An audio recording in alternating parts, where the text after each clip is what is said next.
All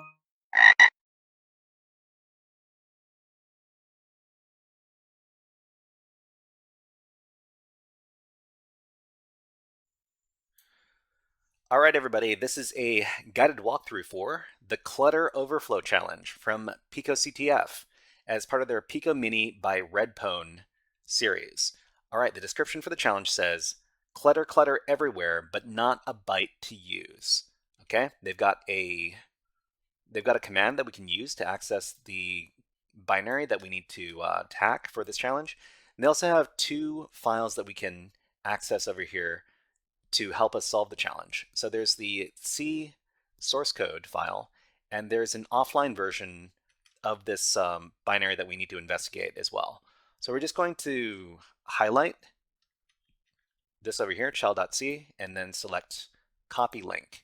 Copy link. After we've done that, we're going to go over to our web shell. In the web shell, what we can do is we can copy the challenge files using the wget command. So wget space, paste in the file address, hit enter, that'll download the file. So this is the C source code file. We also need the offline version of the file as well. We can get up, and we can just delete the .c on this particular file name, and that'll download the offline binary. Okay? So after we've done that, before we can get started by, testing out the binary, we need to make this executable. So we can do that with the chmod plus x command, chmod plus x shell, which is the name of the binary. And after that, we see that this file is now executable. Just so we know what we're dealing with, and as a point of reference for the future, we can run the robin2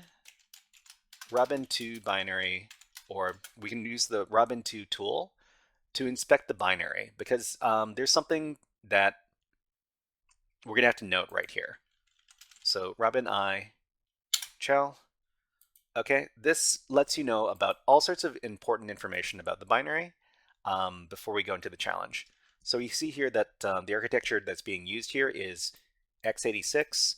It's a 64-bit binary, and it's an ELF binary, which is the standard type of binary for Linux operating systems. One thing that we have to note is that it uses little endian byte order, and this will come into play later on. So let's, with that out of the way, let's talk about what's going on in the challenge. So the other thing about what we have is we also have the source code that was used to create the binary. So shell.c,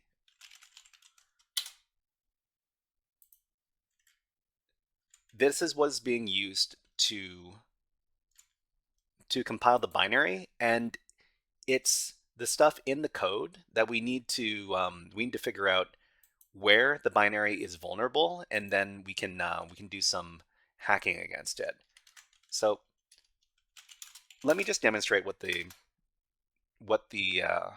binary looks like when you run it. So we run this binary over here by referencing the directory /shell, and we've got a picture of a room. My room is so cluttered, what do you see? So we've got some user input here. We can just put in a bunch of A's. This is what we do for binary hacking challenges. After we do that, we see code equals 0, hex 0. Code is not hex deadbeef. So hex deadbeef is what we need to pay attention to here. If we can switch code, or this value over here, to hex deadbeef, then something good is going to happen. So let's talk about that.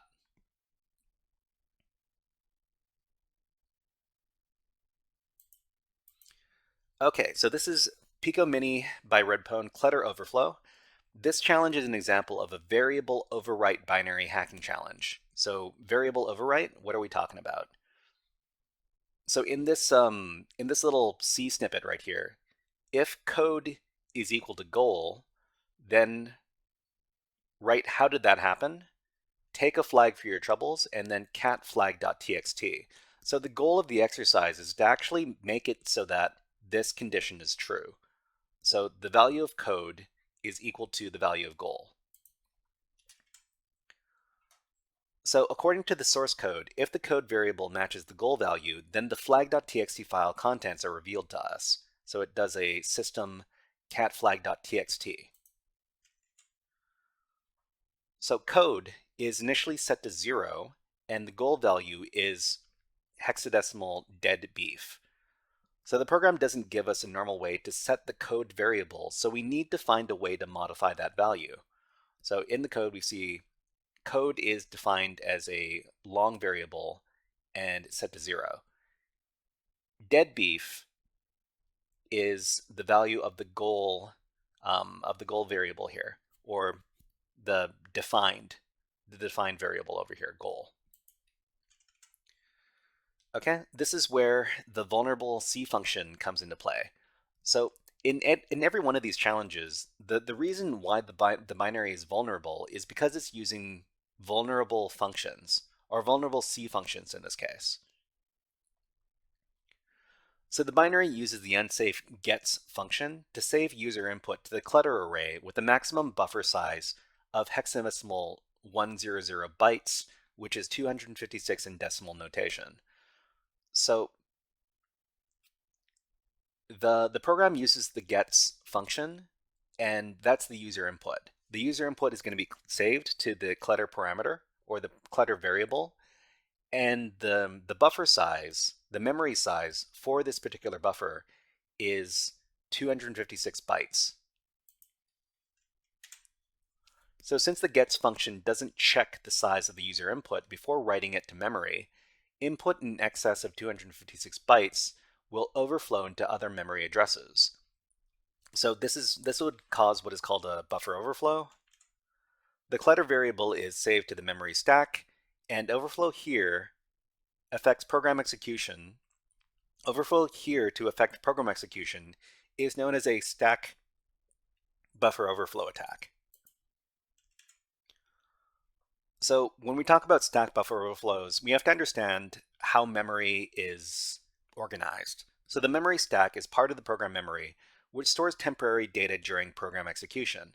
So if these addresses over here are not really accurate to what is actually going on in the program memory, but we just want to illustrate that the addresses are going up in size, and most of the time the memory addresses are using some sort of hexadecimal number as the address. So the lower addresses are going to contain stuff like the program data, the initialized variables, and then the memory heap. So the memory heap is another type of memory that the program uses, but the memory that we're taking advantage of here is called the memory stack. So stack memory, or the memory stack. As the memory stack grows, it progresses towards lower addresses in program memory. So the stuff that is being put into the stack memory, it eventually works its way up towards the lower addresses here. So in the case of stack buffer overflow, it may be possible to overwrite other program values or other program variables, such as the code variable. So imagine we've got the code variable in the program memory at this address over here, and we've got the clutter variable at this address over here, and the stack is going, if the clutter variable is put on the stack, we could send a bunch of information to the clutter variable and have it eventually go up and overwrite the code variable over here. If the code variable is written to the memory stack before the clutter variable, then we could overflow data onto the stack to overwrite the code variable. So the first thing we need to do is we need to find the overflow offset. In any buffer overflow attack, we need to know how many bytes we need to send to the binary to reach the memory location where we want to overwrite. This number of bytes is called the offset.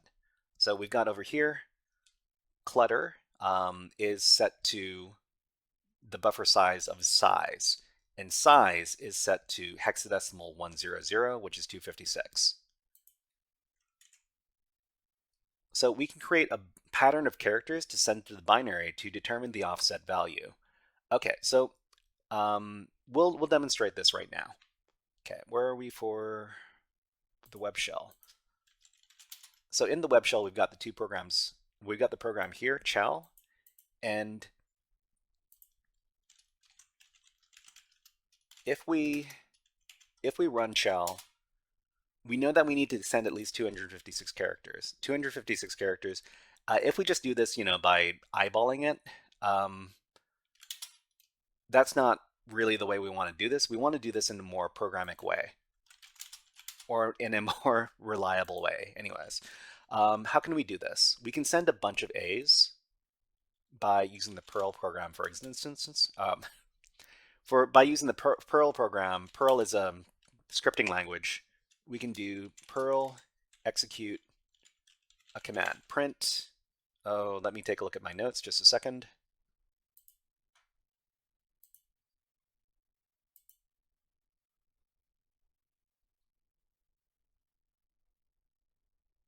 Okay, so Perl, we can print a bunch of A characters. Okay, so we give this Perl command to print a bunch of A characters. So for instance, let's have it print out 300 characters. We know we need to send characters in excess of 256 because that's the amount that's sent to the amount that's defined by the program. So if we try 300 A's, we can use this Perl command to print out 300 A's, and we can redirect this. We can pipe this out into the chal binary here, like this. So this is going to feed in all these A's into the program output, and we see that the code variable has been replaced. So it's been replaced with all these 41s. So this is not the number 41, this is hex 41. So hex 41 is an ASCII character. But we can actually create a more reliable method to figure out what exactly the offset is. So we run rag2, and rag2 is a part of the Radare suite, which is installed on the web shell here. So let's see. We're going to print out 300 characters, and this is going to create a pattern that we can track. So it's an organized pattern of characters here.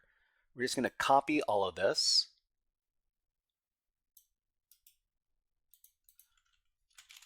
And then we're going to echo this out. And we're going to pipe it into the chal binary here. So this is the pattern that was created with the rag2 tool. And we see that after it's done, the code variable is filled with this information here. So we can just copy this information, and then we can feed this as a argument to the rag2 tool again. But in this case, we're doing rag2, and we're going to query how many bytes have been recorded if this is what appears in our memory location. Okay, and it says little endian 264. So remember that when we inspected the binary earlier, it was reported that this was a little endian byte order binary. So this is 264, and this is the offset that we're going to be using. Okay, so what did we just find out? We found out that the offset to enter into the code variable here is 264 characters. So if we know this, and we know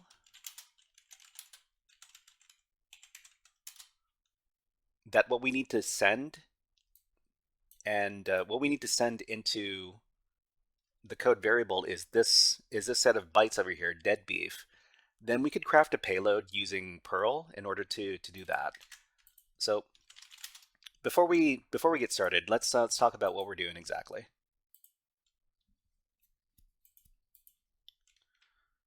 So we used the rag2 program to create the pattern, and then we fed the pattern into the binary, and then we saw that this value over here was in the code variable. We looked that up with the rag2 tool again, and it gave us the number of bytes for the offset. So once we know the offset, we can send the offset, then append the correct bytes to overwrite the code variable. So we use a Perl command here. Again, we print a bunch of A characters equal to the offset, and then we send some hex bytes. So these hex bytes are dead beef. So the data bytes that we need to send are hex dead beef, and each byte is 2 hex digits. So in this case, we send DE, AD, BE, and EF. So these aren't ASCII characters; these are hex bytes.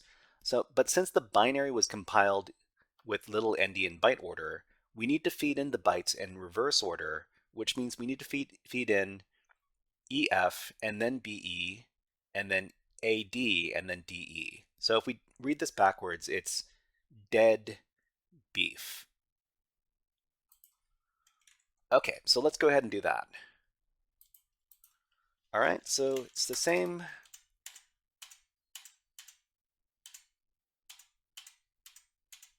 It's the same Perl command we did before. We need to put in 264 as the offset, and then we need to feed in some hex bytes. So the hex bytes are going to be all /x/x/x/x/x. Oh, you know what? We need to create our flag before we do this. Because, the goal of the exercise is to read the flag, but there's no flag in here. So there's no flag.txt file. We're just going to make one. We're going to echo out and redirect to flag.txt. What's going to be the flag?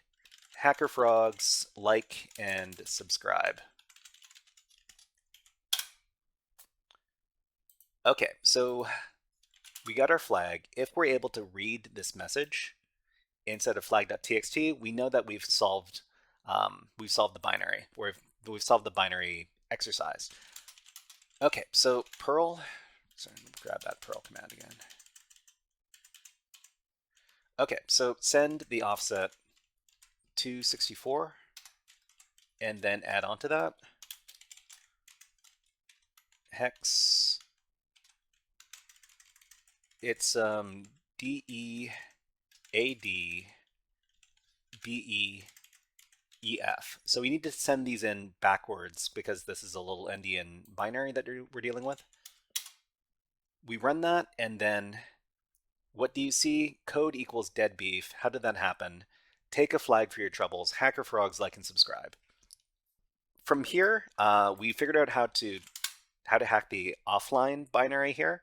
But what we need to do to actually finish the challenge is to access the thing online, because we don't get the actual flag from the offline binary.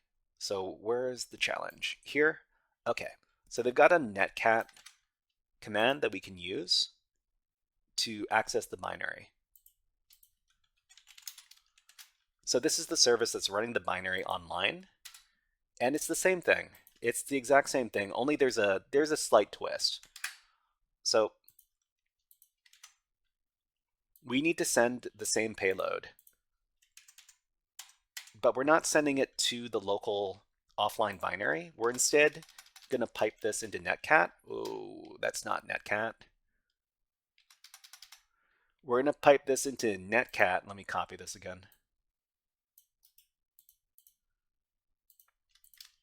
I'm going to pipe this into netcat, and it should get us the flag. The problem is it doesn't get us the flag. So I'm going to give everybody like a couple of moments to identify what's wrong with this payload and why it doesn't actually send, why this payload actually doesn't send to the netcat binary that exists online. So there's something missing. So the problem here is that the Perl payload, there's no line feed. So we can just add like the new line character onto the end of the payload. So it's hex 0A. This is the new line character in hex. And if we just append this to the end of the payload, then we're able to get our flag. So I got picoCTF controlled clutter in my buffer. Okay. Just going to copy that. We can submit this to the challenge. And then we're done. Okay, everybody, that was a guided walkthrough for the Clutter Overflow Challenge from picoCTF as part of the Pico Mini by Redpwn event. If you enjoyed this guided walkthrough, please click on the like and subscribe buttons on the video and leave a comment underneath the video. But until next time, HackerFrogs out.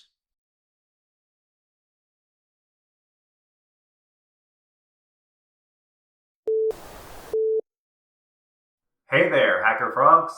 Are you enjoying this workshop? Learning new concepts and skills? If so, there's a way you can support the channel, and it's totally free. Just click on the subscribe button below the video. Also, click on the like button. And if you have questions or comments on this workshop, please leave them below the video. Thanks for listening. And now, back to our scheduled programming.